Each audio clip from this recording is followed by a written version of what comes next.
નમસ્કાર. દિવસભરના તાજા સમાચારોમાં તમારું સ્વાગત છે. તમારી સાથે હું છું પિનલગીરી ગોસ્વામી. સમાચારો વિસ્તારથી જાણીએ એ પહેલા મહત્વના સમાચારો ઉપર એક નજર. નમસ્કાર મિત્રો. આજે તારીખ 16મી માર્ચ 2025 મહત્વની હેડલાઇન્સ ઉપર નજર નાખીએ તો સુરતથી ખરાબ સમાચાર આવ્યા છે. આગ લાગવાની મોટી ઘટના બની છે. ત્યારે મિત્રો આગળ વાત થશે ધોરણ 12ની પરીક્ષાર્થી કિશોરી ગાયબ થયા હોવાના સમાચાર સામે આવ્યા છે. વાત છે પાટણની. ત્યારે આગળ વાત થશે કેશોદમાં ઘૂસણેશ્વર ધામનો ભવ્ય મેળાનું આયોજન કરવામાં આવ્યું હતું. આગળ વાત થશે 72 કલાકમાં કાયદો અને વ્યવસ્થાને પડકારતી અનેક ઘટનાઓ સામે આવી છે તેવું કોંગ્રેસે જણાવ્યું છે. ત્યારે વાત થશે વિક્રમ ઠાકોરની નારાજગી યોગ્ય છે તેવું કીર્તિદાન ગઢવીએ જણાવ્યું છે. આગળ વાત થશે ધૂળેટી પર્વમાં 460 વર્ષ જૂની પરંપરા યથાવત જોવા મળી છે. આગળ વાત થશે અમેરિકામાં વસતા ભારતીયોનું ટેન્શન અત્યારે વધ્યું છે. ત્યારે વાત થશે ડોનાલ્ડ ટ્રમ્પે પુતિનને વિનંતી કરી છે. ત્યારે વાત થશે ધૂળેટીના દિવસે ઇમરજન્સીના અત્યાર સુધીમાં 3485 કેસ નોંધવામાં આવ્યા છે. ત્યારે મિત્રો આગળ વાત થશે અમૃતસરના સુવર્ણ મંદિરમાં શ્રદ્ધાળુઓ પર હુમલો થયા હોવાના સમાચાર સામે આવ્યા છે. વાત છે પંજાબની. ત્યારે વાત થશે મોહમ્મદ શમીની દીકરીને લઈને મોટો હોબાળો થયો છે. આગળ વાત થશે બેંકમાં 2 દિવસની દેશવ્યાપી હડતાલ જોવા મળવાની છે. ત્યારે વાત થશે માર્ક કાર્ને કેનેડાના પીએમ તરીકે શપથ લઈ લીધા છે. હવે મિત્રો સમાચાર વિસ્તારથી. કેનેડાને માર્ક કાર્નીના રૂપમાં તેના 24મા વડાપ્રધાન મળ્યા છે. કાર્ને ઓટ્ટાવામાં રીડો હોલના બોલરૂમમાં પીએમ તરીકે શપથ લીધા છે. તેમની સાથે મંત્રીમંડળે પણ શપથ લીધા છે. માર્ક સામે સૌથી મોટી સમસ્યા અમેરિકા છે, જે કેનેડાને તેનું 52મું રાજ્ય બનાવવા માંગે છે. ટ્રુડોના કાર્યકાળ દરમિયાન કેનેડાના ભારત સાથેના સંબંધો ખૂબ જ નીચલા સ્તરે પહોંચી ગયા હતા, જેને સુધારવાનો તેમના માટે એક મોટો પડકાર પણ રહેનારો છે. મિત્રો અન્ય મહત્વના સમાચારની વાત કરીએ તો બેંકમાં 2 દિવસની દેશવ્યાપી હડતાલ. બેંક કર્મચારીઓના સંગઠન union forum of bank unions દ્વારા 2 દિવસની હડતાલ જાહેર કરવામાં આવી છે. આઈબીએસ સાથેની વાતચીત અનિર્ણિત રહ્યા બાદ નિર્ણય લેવામાં આવ્યો છે. યુએચબીયુએ 24 અને 25 માર્ચે દેશવ્યાપી હડતાલની જાહેરાત કરી હતી. કર્મચારીઓની મુખ્ય માંગણીઓમાં 5 દિવસનું કાર્ય સપ્તાહ, તમામ પોસ્ટ ભરતી અને પબ્લિક સેક્ટરની બેંકોમાં કર્મચારીઓ અને ઓફિસર ડાયરેક્ટરની ખાલી જગ્યાઓ ભરવાનો સમાવેશ પણ થાય છે. મિત્રો અન્ય મહત્વના સમાચારની વાત કરીએ તો મોહમ્મદ શમીની દીકરીને લઈને થયો છે હોબાળો. દેશભરમાં હોળીનો તહેવાર ઉજવવામાં આવ્યો. આ પ્રસંગે ભારતીય ક્રિકેટર મોહમ્મદ શમીની પુત્રી આયરાએ પણ હોળી રમી હતી, જેના ફોટા સોશિયલ મીડિયામાં વાયરલ થયા અને હોબાળો મચ્યો હતો. સોશિયલ મીડિયા પર કેટલાક લોકોએ આયરાના હોળી રમવા સામે વાંધો ઉઠાવ્યો અને કહ્યું મુસ્લિમ સમુદાયમાંથી હોવા છતાં તેણે રમઝાન અને પવિત્ર મહિનામાં હોળી ઉજવી, જે એક મોટું પાપ છે. લોકો હવે આયરાની માતા હસીના જહાંને પણ ટ્રોલ કરી રહ્યા છે. મિત્રો અન્ય મહત્વના સમાચારની વાત કરીએ તો અમૃતસરના સુવર્ણ મંદિરમાં શ્રદ્ધાળુઓ પર હુમલો. પંજાબના અમૃતસરમાં સુવર્ણ મંદિરમાં ભક્તો પર હુમલો થયો છે. કહેવામાં આવી રહ્યું છે કે કોઈ અજાણ્યા વ્યક્તિએ ભક્તો પર લોખંડના સળિયાથી હુમલો કર્યો. આ હુમલામાં 5 લોકો ઘાયલ થયા, જેમાં એક યુવકની હાલત ગંભીર છે. તેમને સારવાર માટે આઈસીયુમાં દાખલ કરવામાં આવ્યા છે. અહીં પોલીસે હુમલાખોરની ધરપકડ કરી છે અને તેણે હુમલો કેમ કર્યો હજુ સુધી સામે આવી નથી આ વાત. મિત્રો અન્ય મહત્વના સમાચારની વાત કરીએ તો ધૂળેટીના દિવસે ઇમરજન્સીના અત્યાર સુધીમાં 3485 કેસ નોંધવામાં આવ્યા છે. ધૂળેટીના દિવસે ઇમરજન્સીના અત્યાર સુધીમાં 18 કેસ નોંધાઈ ગયા હતા.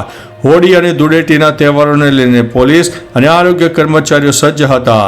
આ દરમિયાન અકસ્માત અને મારામારીની 18 ઘટનાઓ બની, જેમાં સૌથી વધુ રોડ અકસ્માતમાં 715 બનાવો બન્યા. તો બીજી તરફ ધૂળેટીના પર્વ દરમિયાન મારામારીના 360 બનાવો બન્યા.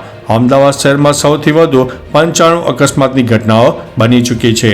મિત્રો અન્ય મહત્વના સમાચારની વાત કરીએ તો ડોનાલ્ડ ટ્રમ્પે પુતિનને વિનંતી કરી છે. યુએસ રાષ્ટ્રપતિ ડોનાલ્ડ ટ્રમ્પે શુક્રવારે એટલે કે 14 માર્ચ 2025ના રોજ ખુલાસો કર્યો છે કે તેમણે રશિયન રાષ્ટ્રપતિ પુતિન સાથે યુક્રેનના યુદ્ધનો અંત લાવવા અને યુક્રેનિયન સૈનિકોના જીવ બચાવવા અંગે ચર્ચા પણ કરી છે. ટ્રમ્પે તેમના ટ્રુથ આઉટ સોશિયલ પ્લેટફોર્મ પર લખ્યું છે કે ગુરુવારે પુતિન સાથે તેમની ખૂબ જ સારી અને ઉપયોગી ચર્ચા થઈ. તેમણે કહ્યું કે યુક્રેન યુદ્ધનો અંત આવવાથી શક્યતા વધી રહી છે. મિત્રો, અન્ય મહત્વના સમાચારની વાત કરીએ તો અમેરિકામાં વસતા ભારતીયોનું ટેન્શન અત્યારે વધ્યું છે. અમેરિકામાં વસતા ભારતીયોનું ટેન્શન વધી જાય તેવા સમાચાર સામે આવ્યા છે. અમેરિકી રાષ્ટ્રપતિ ડોનાલ્ડ ટ્રમ્પના નવા ગોલ્ડ કાર્ડ પહેલ પ્રસ્તાવ પછી હવે US vice president JD Vance green card ધારકોના અધિકારો પર કોમેન્ટ કરીને નવી ચર્ચાઓ જગાવી છે. યુએસના વાઇસ ચાન્સેલર જેડી વિન્સે કહ્યું છે કે ગ્રીન કાર્ડ રાખવાથી કોઈને અમેરિકામાં અનિશ્ચિત સમય માટે રહેવાનો અધિકાર મળતો નથી, પણ હા, તે અમેરિકાની રાષ્ટ્રીય સુરક્ષા વિશે છે. મિત્રો, અન્ય મહત્વના સમાચારની વાત કરીએ તો ધૂળેટીમાં 460 વર્ષ જૂની પરંપરા યથાવત જોવા મળી છે. પાટણ તાલુકાના રાજપુર ગામમાં ધૂળેટી પર્વની 460 વર્ષ જૂની પરંપરા યથાવત છે. આ ગામમાં ધૂળેટી પર્વે પરંપરાગત હાથિયા ઉત્સવની ભવ્ય ઉજવણી કરવામાં આવી હતી. આ પ્રસંગે શણગારેલા ટ્રેક્ટરમાં હથિયારો કાઢવામાં આવ્યા હતા અને પરંપરાગત રીતે પ્રદક્ષિણા કરવામાં આવી હતી. રાજપર ગામમાં 460 વર્ષ પહેલા બ્રહ્માણી માતાના મંદિરની સ્થાપના કરવામાં આવી હતી. દર વર્ષે ધૂળેટીના દિવસે બ્રહ્માણી માતાની સ્થાપનાથી દિનની ઉજવણી પણ કરવામાં આવે છે. મિત્રો, અન્ય મહત્વના સમાચારની વાત કરીએ તો વિક્રમ ઠાકોરની નારાજગી યોગ્ય છે. ગુજરાત સરકારે રાજ્યના કેટલાક કલાકારોને વિધાનસભામાં બોલાવ્યા હતા. આ મુદ્દે ગુજરાતી કલાકાર વિક્રમ ઠાકોરે સરકાર સામે નારાજગી વ્યક્ત કરી. કીર્તિદાન ગઢવીએ પ્રતિક્રિયા આપી છે અને તેમણે કહ્યું કે વિક્રમ ઠાકોરની નારાજગી યોગ્ય છે. કલાકારોને કોઈ જ્ઞાતિ ધર્મ હોતો નથી. કલા એ જ એમની જ્ઞાતિ અને ધર્મ છે. તો વિધાનસભામાં કોઈને આમંત્રણ ન હતું. સહજ આમંત્રણથી કલાકારો વિધાનસભા ગયા હતા. મિત્રો, અન્ય મહત્વના સમાચારની વાત કરીએ તો 72 કલાકમાં કાયદો અને વ્યવસ્થાને પડકારતી અનેક ઘટનાઓ. કોંગ્રેસે ગૃહમંત્રીને આડે હાથ લેતા કહ્યું છે કે રાજ્યમાં 72 કલાકમાં કાયદો અને વ્યવસ્થાને પડકારતી અનેક ઘટનાઓ બની. મહિલા સાથે દુષ્કર્મની ઘટના થઈ. અમદાવાદના બરચક સોસાયટીથી ઘેરાયેલા વિસ્તારમાં સશસ્ત્ર આતંક ફેલાવવામાં આવ્યો. ઘટના બાદ ગૃહ રાજ્યમંત્રી કહે કે કોઈ ચમરબંધીને છોડવામાં નહીં આવે. એકાદ ચમરબંધીને તો પકડો. મૃદુ અને મક્કમ મુખ્યમંત્રી ગૃહમંત્રી તરીકે મક્કમ પગલાં હવે ક્યારે લેશે? મિત્રો, અન્ય મહત્વના સમાચારની વાત કરીએ તો કેશોદમાં ધુણેશ્વર ધામનો ભવ્ય મેળાનું આયોજન કરવામાં આવ્યું હતું. કેશોદમાં ધુણેશ્વર ધામનો ભવ્ય મેળો યોજાયો. આ મેળામાં બળદગાડા અને અશ્વ રેસે આકર્ષણ જમાવ્યું હતું. આ મેળામાં 1 લાખથી વધુ ભાવિક ભક્તો ઉમટી પડ્યા. ધુણેશ્વર દાદાના મંદિર પાસે ધૂળના ઢગલા પર નાગદેવતા બિરાજમાન છે. દાયકાઓથી રાફડામાં રહેતા નાગદેવતા અનેક પરચા આપીને ગામ લોકોની રક્ષા પણ કરી રહ્યા છે. આથી દિવસે ને દિવસે લોકોની શ્રદ્ધામાં વધારો પણ થઈ રહ્યો છે. મિત્રો, અન્ય મહત્વના સમાચારની વાત કરીએ તો ધોરણ 12ની પરીક્ષાર્થી કિશોરી ગાયબ થઈ છે. પાટણમાં ધોરણ 12 આર્ટ્સની બોર્ડની પરીક્ષા આપતી 16 વર્ષની કિશોરી અચાનક ગુમ થઈ જતા ચકચાર મચી ગઈ છે. આ કિશોરી એક્સટર્નલ પરીક્ષાર્થી તરીકે પરીક્ષા આપી રહી હતી. 12 માર્ચના રોજ પાટણના હાઈવે પર આવેલી શાળામાં કિશોરીનું છેલ્લું પેપર હતું. ત્યારબાદ તે પાછી આવી નથી. પિતા અને શાળા સંચાલકો શોધખોળ કરી છે, પરંતુ કિશોરી મળી નથી. બી ડિવિઝન પોલીસ મથકે અપહરણની ફરિયાદ પણ નોંધાવી છે અને પોલીસે તપાસ પણ શરૂ કરી છે. મિત્રો, અન્ય મહત્વના સમાચારની વાત કરીએ તો સુરતથી ખૂબ જ ચિંતાજનક સમાચાર સામે આવ્યા છે. સુરતમાં ફરીથી આગ લાગવાની ઘટના બની છે. આ ઘટનામાં કરોડો રૂપિયાનો માલ બળીને ખાખ થઈ ગયો છે. ફાયર વિભાગની 5 ગાડીઓ ઘટના સ્થળે ઓલવવા માટે પ્રયત્નોમાં લાગી ગઈ હતી. સચિન હોજીવાલા વિસ્તારમાં રોડ નંબર 17 પર આવેલી પાર્થ પ્લાસ્ટિક અને પ્લેટિનિયમ ઇન્ટરનેશનલ કાપડની કંપનીમાં આગ લાગી.